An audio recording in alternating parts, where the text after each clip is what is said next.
Okay, please turn with me to 1 John.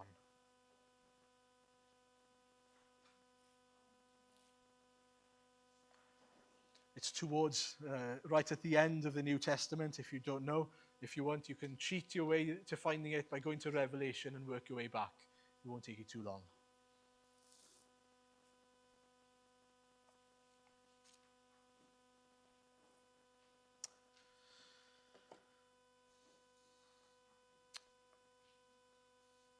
I'm just going to read from verses 1 to 4.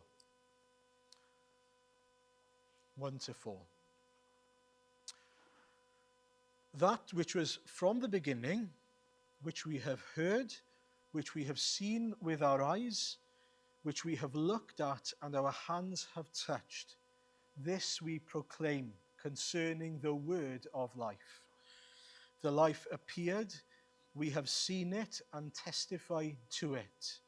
And we proclaim to you the eternal life, which was with the Father and has appeared to us. We proclaim to you what we have seen and heard, so that you also may have fellowship with us. And our fellowship is with the Father and with his Son, Jesus Christ. We write this to make our joy complete. Amen. And so we're starting in this new series. I really do hope you're as excited as I am. I'll just give us some background to the letters first of all then. Who's writing, first of all? The clue's in the name, John. Which John?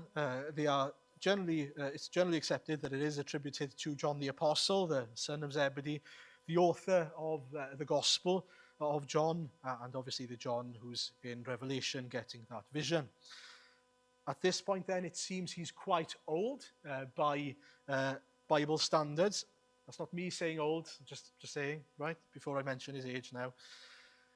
Theologians believe that John was the youngest of all the apostles, and so it's AD 85 at this point-ish, or between 85 and 95, and he would have been in his 80s, it seems, okay? That's not old now, it just used to be old. So what's the letter about? I came across this quote when I was preparing, and I thought it was quite helpful. The rhetoric of 1 John is challenging. John rarely sustains a clear line of argument for more than a few lines or verses. He wanders from subject to subject, unencumbered by any discernible outline. Yet, if he has no plan, he does follow a pattern. After leaving a subject, he often returns to it. His style of thought has been termed circular rather than linear. It has also been termed symphonic in that he states themes, moves away from them, and then revisits them with variations. And so that helps us, if you feel a bit confused, that there's no sort of trail of thought here, I don't know where he's gone from one point to the other, you're not alone. You know, that is generally how he is writing. And so don't feel bad about that. And so to who is he writing and why is he writing? He's writing the letters to believers, first of all. He is writing most likely to the believers in Ephesus. He's probably in Ephesus at this point, and he's writing to the church in Ephesus and those areas then, the surrounding areas. Why is he writing? Well, there were in particular some issues at the time, two issues mainly. The first issue is false teaching. There was a lot of false teaching.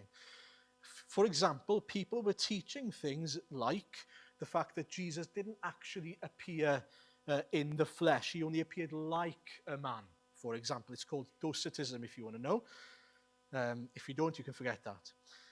Another example of the false teaching of the time then was a form of Gnosticism. And so this idea that you can do anything you want sort of in the flesh, but as long as you believe the right things, it's okay. So it's not so much about how you live, it's about what you believe, if that makes sense. You can do one thing and believe another effectively. Now, the second reason why there was such difficulty for believers at the time is because of apostasy. Because of these sort of false teachings and these people who were trying to lead believers astray, people were abandoning the church. People were leaving the church and joining these people who were teaching false things.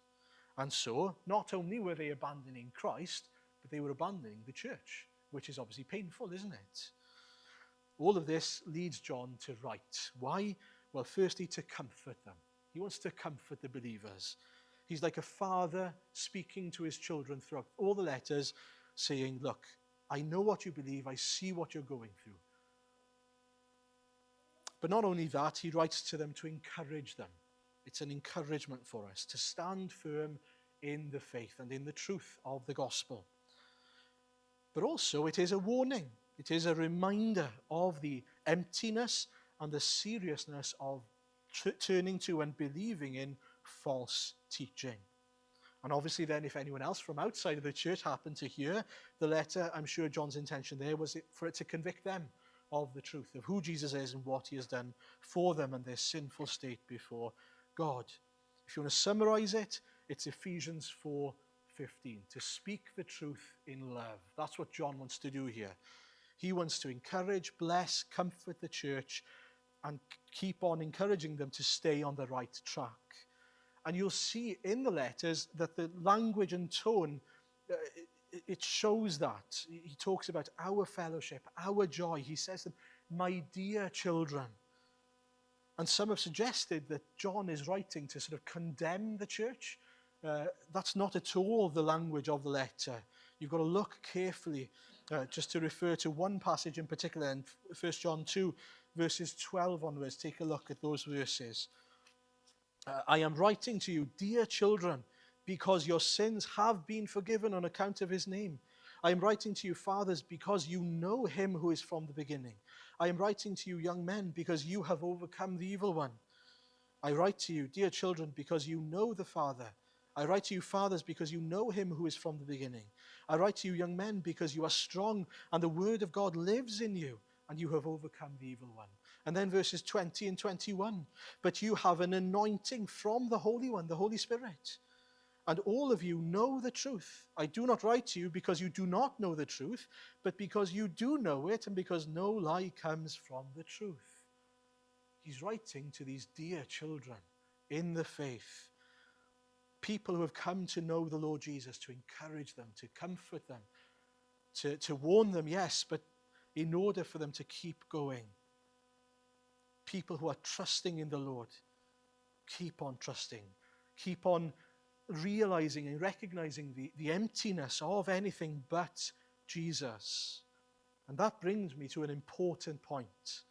Sometimes we think that if someone highlights error to someone, it must mean that they're in error. No, not at all. That's not always true. It can be true, but it's not always true. You'll notice that the key themes of this letter in particular is sort of light and darkness, truth and untruth or lies, fellowship or no fellowship. He's making a point. These are the parameters. This is truth. This is what isn't truth. This is what is love. This is what isn't love. What he's doing is he's making sort of giving clear, he's like a good father who says, look, if you go further than this, you're in danger of being burnt by that fire that's right there. Stay this side of the line. Make sure that you know the kind of the parameters of truth versus untruth. And as little children, us now, it is pride. It's only pride that leads us to think that we don't need to be reminded of the parameters. So if you're sitting there thinking, oh, I don't need to hear this, you're prideful. You're thinking, I know these things and I will always know these things. No, we all of us, myself included, will always continually need to be reminded not only of what is lies and what is darkness, but even of what is truth, what is right, what is glorious, what is good. In the end of John's first letter then, in chapter 5, verse 13, he says this, I write these things to you who believe in the name of the Son of God, so that you may know that you have eternal life. That's interesting, isn't it? He says, I write these things to you who believe in the name of the Son of God, so that you may know that you have eternal life. Don't they already know if they believe? Of course they know if they believe, don't they? I came across this awesome quote by Calvin on this. This is what he says.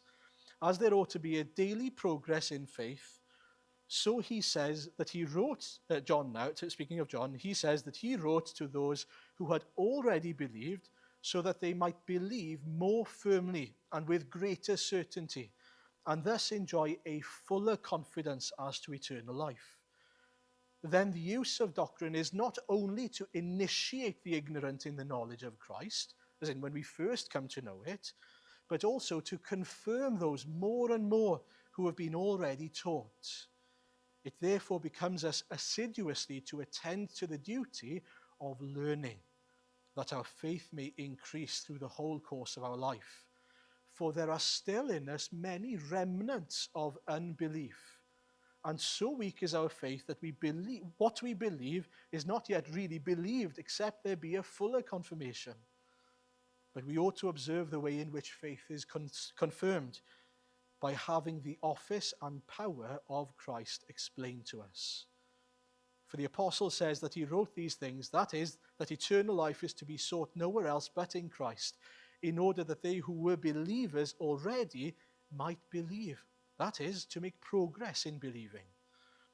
It is the disciples in the faith to extol as much as possible the grace of Christ, so that being satisfied with that, we may seek nothing else.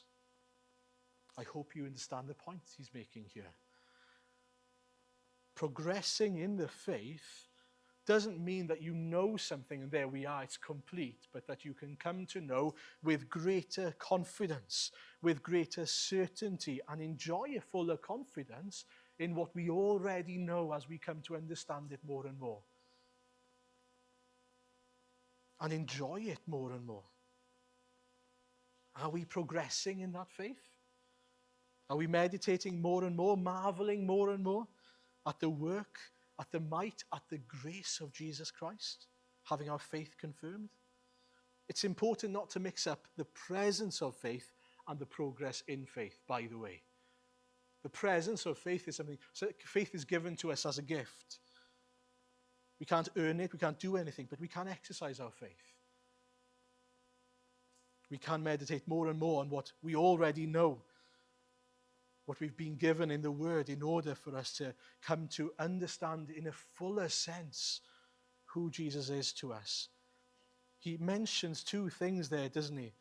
How is faith confirmed? By having the office and power of Christ explained to us. His office, his work, prophet, priest, and king.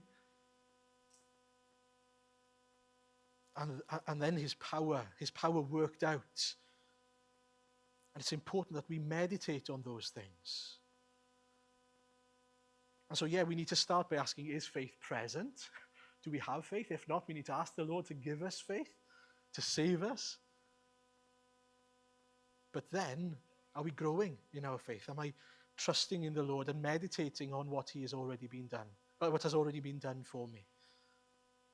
It's important that we don't mix up both, but that we do continue to grow in our knowledge of him then. Do we meditate on Jesus? Now, we're going to go to the text. Take a look at chapter 1, verses 1 to 4. Do you notice how he starts? It's interesting because it's a letter. If you compare it to any other letters, like Paul's letters in particular, he doesn't start with, hello there, it's me, Paul, an apostle, or whatever. He starts with that which was from the beginning. That's interesting, isn't it? He starts with Jesus. He starts with the gospel. And there's a reason for that. That's not accidental. His authority, or the authority for what he's about to say and teach, rests on Jesus, not on him. This letter is not about John. It's about Jesus. It's all about Jesus. The theme of his letter is the word of life. That is Jesus, or the gospel of Jesus, and you can't separate one from the other. That's the foundation of his letter, and he starts there. And the reason I think he's doing it is because false teachers were not doing that. The foundation of their teaching was not who Jesus said he was and who Jesus proved himself to be. It was very much who they decided Jesus was. Do you see the difference? And so their authority was on who they are. as teachers. They may have been important people at the time in their society. They may have had particular qualifications. That matters nothing to John. He had a qualification as an apostle, and yet that's not what he rests his argument on, if you like. What he's teaching here is this is Jesus. The Gnostics, as I said earlier, were wanting to separate the spiritual from the physical, effectively giving them the right to live however they wanted to live, as long as they held this intellectual belief. Others then were perverting the gospel by saying Jesus didn't appear physically, only as a spirit. Why is that? Why would they do that? Well, to make the gospel more palatable to people, to make it easier to believe. The resurrection was the sticking point for most people.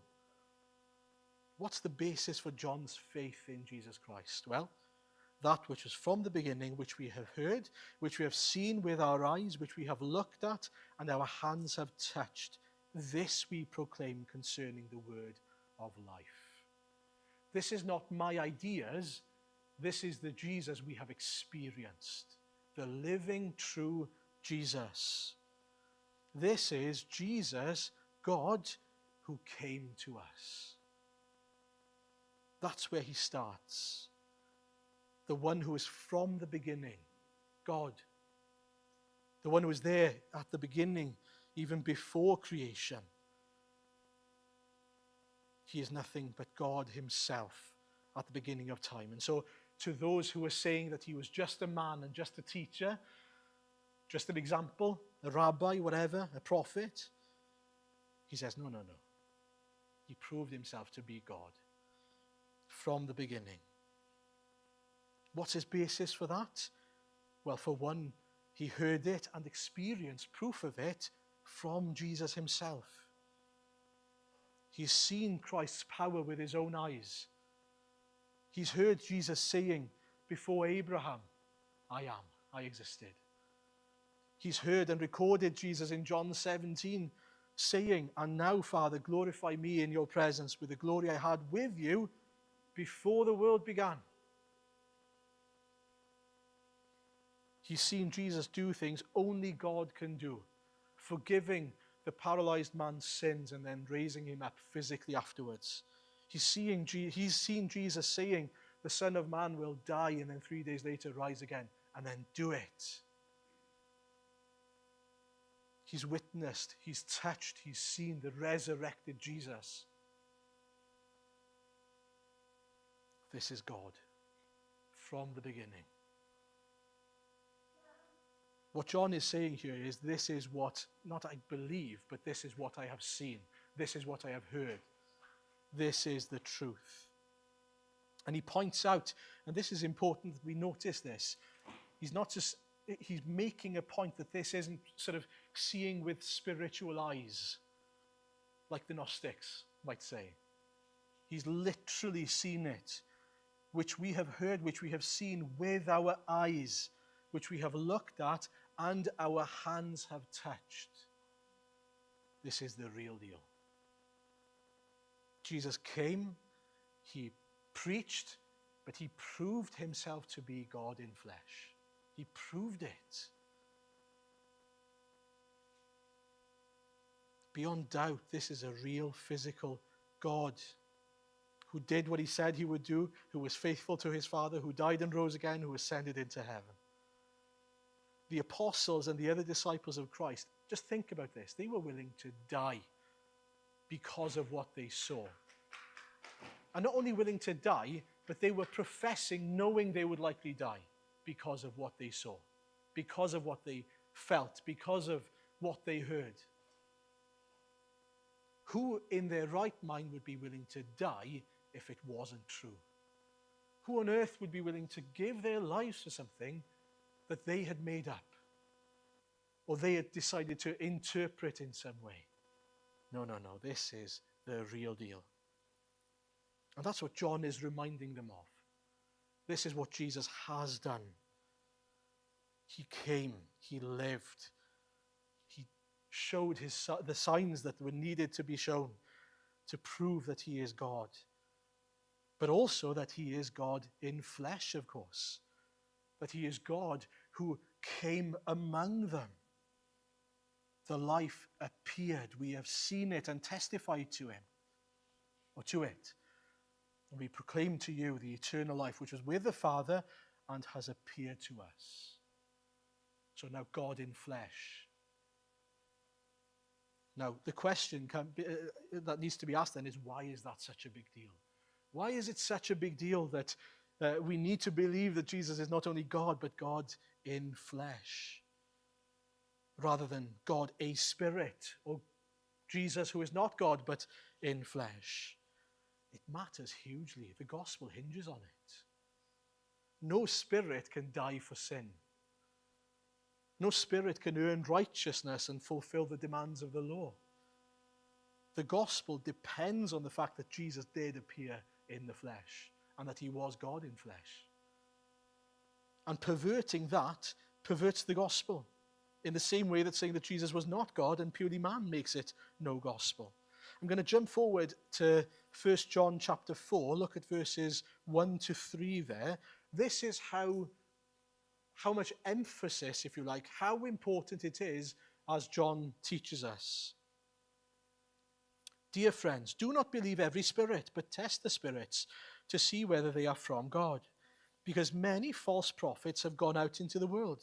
This is how you can recognize the Spirit of God. Every spirit that acknowledges that Jesus Christ has come in the flesh is from God. But every spirit that does not acknowledge Jesus is not from God. This is the spirit of the Antichrist, which you have heard is coming and even now is already in the world. Not the Antichrist, but the spirit of the Antichrist. But that's how firmly he puts it. You take away the fact that Jesus is God in flesh, and not only is it not true, it is the spirit of the Antichrist. And I hope that's a wake-up call for each and every one of us. Those who proclaim and deny the deity or the incarnation of Jesus, they're not just blind, they have the spirit of the Antichrist in them. Not only do they not know who Jesus is, they are drawing other people away from Jesus.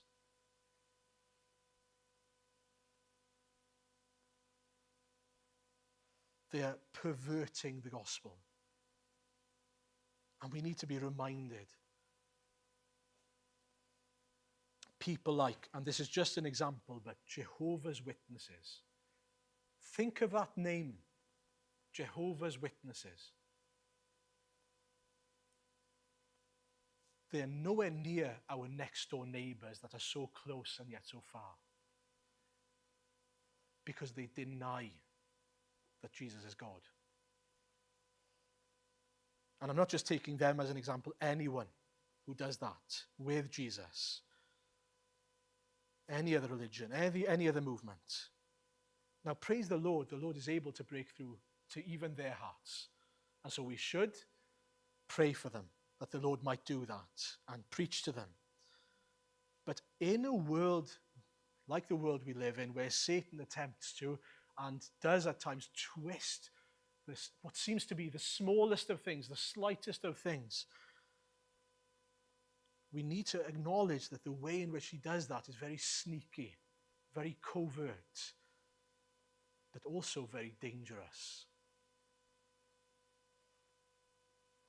And when we do that, or when they do that, it means that the gospel is no gospel at all. Not only are they lost, they are false teachers. And you cannot have fellowship with them. We are nothing like them. It says in Hebrews 2, it talks about Jesus appearing in the flesh, if you remember. And we referenced this in the house group this week on Thursday. Since the children, Hebrews 2:14 onwards, since the children have flesh and blood, he too shared in their humanity, so that by his death he might break the power of him who holds the power of death, that is, the devil, and free those who all their lives were held in slavery by their fear of death. For surely it is not angels he helps, but Abraham's descendants. For this reason, he had to be made like them, fully human in every way, in order that he might become a merciful and faithful high priest in service to God, and that he might make atonement for the sins of the people. Because he himself suffered when he was tempted, he is able to help those who are being tempted. God in flesh. You take away his fleshly nature, he can't defeat sin. You take away his deity, he can't do anything for us. He's just man. We need to remember how lost and just how evil the evil one is in drawing people away. And we need to pray. We need to pray that the Lord would open the eyes of those who are being misguided, who are being misled in so many ways.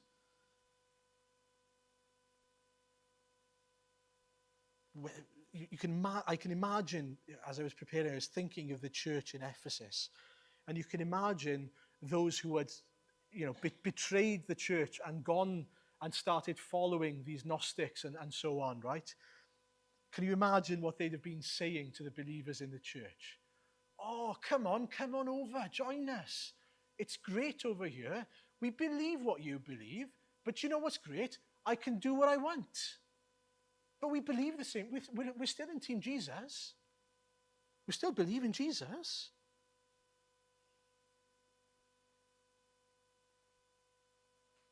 No. Do you know there's a real temptation, especially in the world that we live in, where there are very few Christians, to feel like, oh, do you know what? We're so desperate. Let's widen the net. No. No. If you think that you decide where the parameters lie, then you make it no gospel at all. And so the important thing for us to see here is just how unique the gospel is, just how pure the gospel is. And it's not to be messed with. You cannot change, you can't decide who Jesus is. He is who he is. And he reveals to us who he is in Scripture, just as he revealed to the apostles who he is. There are the same temptations for us today. There are plenty of people who have come to me and said, oh, we believe in the same Savior. I'm sure we can work together. But they don't. They believe in Jesus, the good example. They don't believe in Jesus, the Son of God, and I need to be born again. And we've got to be so careful there. We think that it means that we are being loving to them, perhaps, by going, let's bring them in. Let's agree on things. But we're not. We're not loving someone by allowing people to think that what they believe is right and that we agree with them. To love someone is to show them Jesus. So show them Jesus. Don't let them live in lies. What hope is there for them if they're living in lies? And we're saying that's okay. Shame on me if anyone comes to my door and tells me that they know who Jesus is, and I don't tell them that's not who Jesus is, because I know better. He's opened my eyes. And just in case it sounds in any way like this, what I'm not saying here, the application here is not batten down the hatches. Let's sort of, retreat and start living in a cult, so, like in the middle of nowhere on our own. Not at all. We are to be witnesses of the true gospel, of the true Christ in the world. It's the opposite, if anything. We need to show Jesus more. The problem probably is that we're not showing him enough. And I want to finish with this. There's much more to say. We'll come back to the verses again next week. But look at verses 2 and 3. The life appeared. We have seen it and testify to it. And we proclaim to you the eternal life, which was with the Father and has appeared to us. We proclaim to you what we have seen and heard, so that you also may have fellowship with us. And our fellowship is with the Father and with his Son, Jesus Christ. What John is saying there is he is passing on and proclaiming the reality of who Jesus is and what he's done, his life and the eternal life that Jesus brings by proclaiming the gospel. He's proclaiming Jesus in order for them to have fellowship with John, but also with the Lord. In other words, he's saying by trusting in the same Jesus that we have seen and heard and touched, you can have fellowship with the same God. And you are having fellowship with the same God. Because those people, obviously, post the ascension of Jesus, they haven't seen him. They haven't heard him in the same way. They've heard with eyes of faith. They've seen with eyes of faith, heard with ears of faith, but they haven't seen physically. But John is saying, as you have received from my proclamation, the Jesus I preach, you can have fellowship with him. You are having fellowship with him and with John. And so, unless they hear, they can't have fellowship. Unless they hear the proclamation of the gospel, unless they hear of Jesus, they won't have fellowship with the Lord or with John and the other believers. Now, the Lord is able to, of course, if he wills it, break through without any proclamation of the gospel. The point John is making is this is what the Lord has ordained. Fellowship and unity in fellowship comes through the proclamation of the gospel. Yes, through Christ, but it comes, as God has ordained it, through our proclamation of the gospel. And what's wonderful about that is it means that the gospel doesn't divide, it unites. People think that preaching the gospel divides. No, sin divides. We are already divided. I can't have true fellowship with anyone as I am, as a sinner. But what the gospel does is it opens the door for me to have fellowship with God and with others who belong to the same Savior. The gospel unites, it doesn't divide. And so, being able to be in fellowship with Christ and with Christians is such a blessing, such a joy. But what it does mean is, if you are not in Christ, I can't have fellowship with you. I am not at peace with you in that sense. And the reason John outlines that in this context is because in Ephesus they would have been under pressure to have some perceived fellowship with those who had left the faith for false teaching. But they'd only be fooling themselves and fooling the other party if they were to pretend to have fellowship with someone who are not in Christ Jesus. It's the gospel that binds us together. And so for those who had left the assembly of the saints, they needed to be prayed for. They needed the gospel proclaimed to them again and again so that they can be brought into fellowship. And the same applies for us then, doesn't it? If there's any sense of pressure for us to accept people on their terms, we need to pray for them that the Lord would open their eyes so that they would come in having come to know the true Christ. Pray that we would be credible and clear witnesses to Jesus Christ or of Jesus Christ. And we'll come back to this next week, but John says that he writes this to make their joy complete, and we'll come to that next week. But just to recap then, firstly, praise the Lord for John. I was really encouraged and thankful for John. I don't know about you, I haven't really thought about it much before, but I was really grateful for a man who cares more about speaking the truth in love than he does about perverting the truth to suit himself or to make the gospel easier or more palatable for other people. Because he knows that if he changes it, it's no gospel at all, and it has no power to do anything. But the truth brings about salvation and assurance and joy, blessing. Pray that we would uphold the truth like John upholds the truth, in love. Pray that we would preach Christ, God in flesh, who was from the beginning, who made us, who became one of us, who lived perfectly to redeem us, who was pierced for our transgressions, who earned righteousness for us. What a love. What a Saviour we have. What a Messiah. Pray that we continually be clear on who Christ is and what he's done for us. In our minds and hearts, first of all, and not drawn to pervert the gospel in any way. We need, as Calvin was saying, to meditate on the Lord Jesus.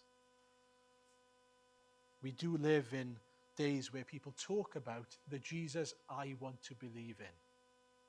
Have you ever heard of that? People talk about the Jesus I want to believe in wouldn't do that, or wouldn't say this. Or I can get on board with this kind of Jesus, but don't ask me to get on board with that kind of Jesus. People's understanding of who Jesus is who they want Jesus to be. That's not how it works. Jesus is who Jesus is. We submit to him. We come to him as he is. And do you know what the wonderful thing about that is? He is better than we could ever ask or imagine. We would be foolish if we thought that we knew better what we needed than what he did. Why would you change the one who came and dwelt among us, who left his glory in heaven in order to redeem his people so that we can know him, so that he can sympathize with us? If I was to, I was thinking when I was preparing, if I was to try and sort of think of a saviour figure, and try to think up, what kind of a saviour would I choose to have? I would never in a million years have sort of drawn up or drafted up someone who reflected something like Jesus. The reason why? Because I'm not clever enough. I'm nowhere near good enough to be able to imagine such a saviour as this. And that's often our problem, isn't it? When people think of the Jesus they want to believe in or the saviour they would like, we've got small minds.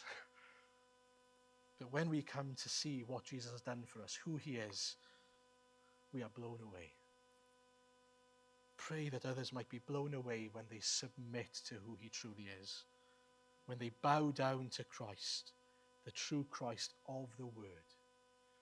And that's why we need to rest on the Word as well. The Word reveals to us who Jesus is. Pray that as we proclaim him, others might come, bow down, submit, and enter into fellowship, joyful fellowship with us, for his name's sake. Amen.